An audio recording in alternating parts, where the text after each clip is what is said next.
Okay, YouTubers, Tsquare here with Tsquare Talk. I figured tonight we'd be showing the $5 bill Star Note bills. And something a subscriber had actually sent to me is there's actually a website, and I'm going to put the link underneath this video.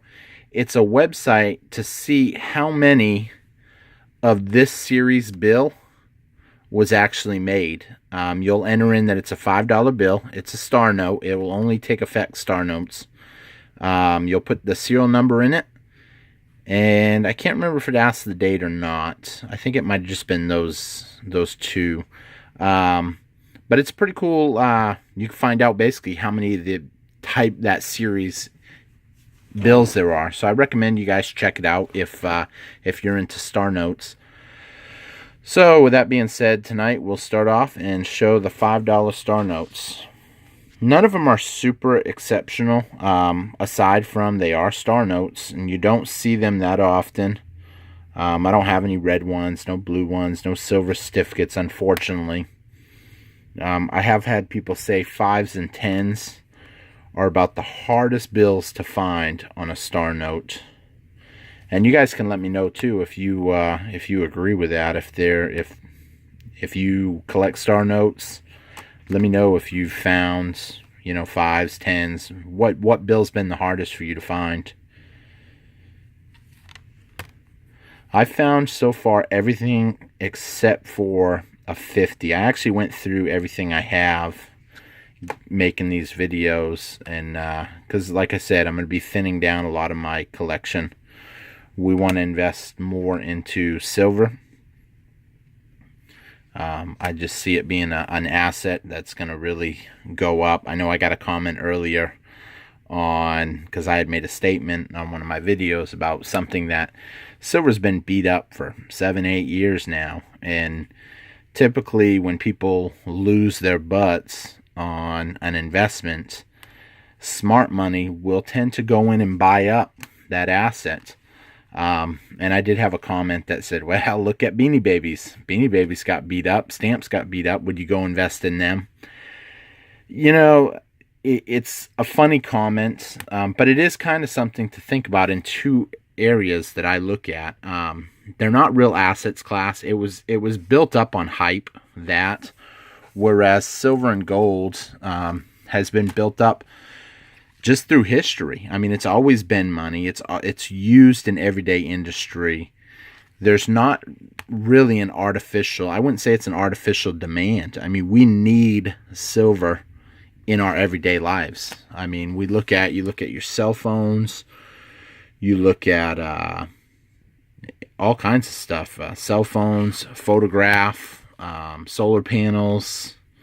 The list just goes on. I read an article a while back that now they're like top athletes are starting to embroider silver thread into their clothes for some kind of, I don't really understand the mechanics behind it, but basically it does something for their body to where it helps them.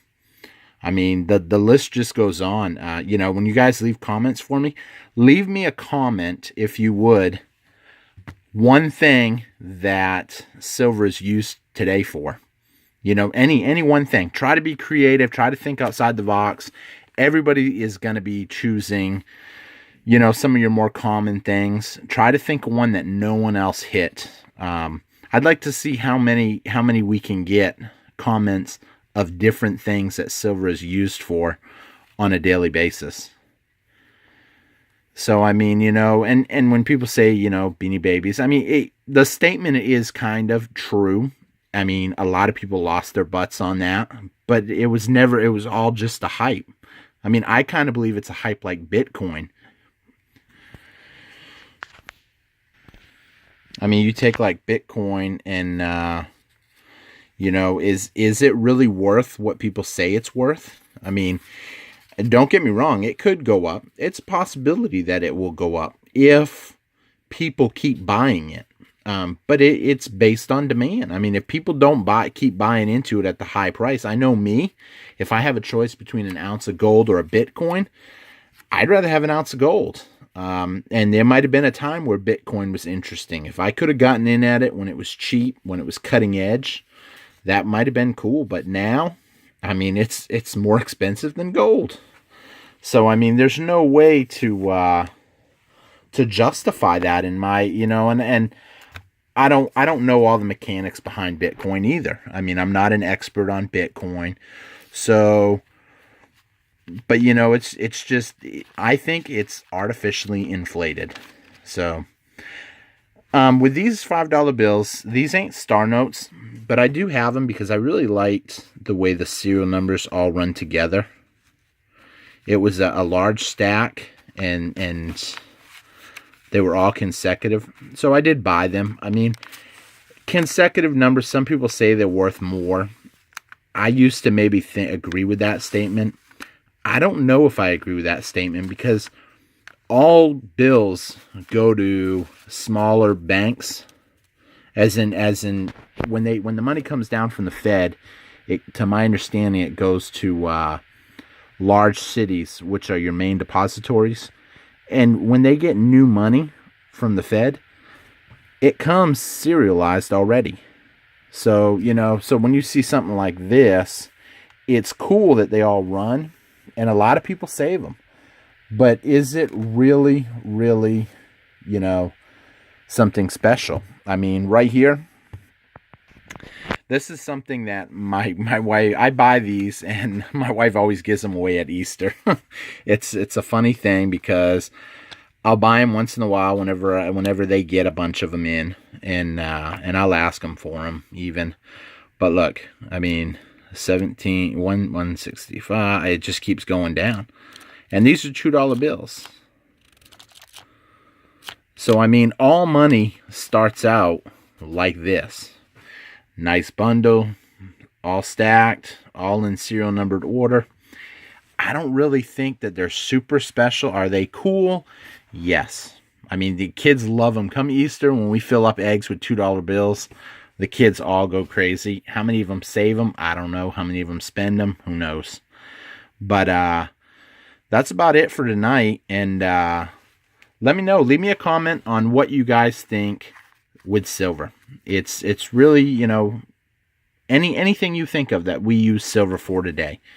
I mean, because I believe silver is going to skyrocket. Now, when I say skyrocket, do I think it's going to go? I've read some stuff on the internet. Oh, silver's going to go to 500, 1,000. It's going to go to 1/10 the price of gold. I mean, there's a second scenario. Gold could come down a little bit. I don't know. Who knows if that's going to happen. I believe silver at under 20 is amazing. It's an amazing opportunity to make a killing. And if you buy into it now, I really believe you're going to make a lot of money down the road. I don't recommend, from me, I don't plan on getting greedy. If it hits 50, I'm going to sell half of what I own. And I'm going to take paper money. I mean, I know to some people that sounds silly, but if you sell half of what you bought in under 20, that means you're getting all your money back if it goes to 50 and you sell it half. So you have all your paper money back. You can take that paper money and invest it in other assets like a house. I mean, could silver keep going? Yes, I ain't gonna lie. I was in the stock market heavily. I bought in every penny I could get, borrow, everything in 2008. I mean, I was pumping the heck in the stock market. I actually borrowed money that I didn't even have to put in the stock market. 3 years later, in 2011, maybe 12, I sold all that. I sold it. I made a good profit. I could have made a lot more money if I had waited. But you don't want to get greedy and get caught in something, because the people that hang on forever, I mean, you look now, people are still getting in the stock market today. There's no way it can sustain bigger gains, I don't believe. I mean, so who knows? With that being said, I'm going to wrap it up for the night. But I do have a question. If anybody's birthday is 5/18 in a year, leave it in the comments. 5/18 in the year. It might be used for an upcoming video. So please, if your birthday is 5/18 something something, leave me a comment, and if we decide to use it, we'll get back to you. Hope to see you guys again on Tsquare Talk, and y'all take care. Have a good night.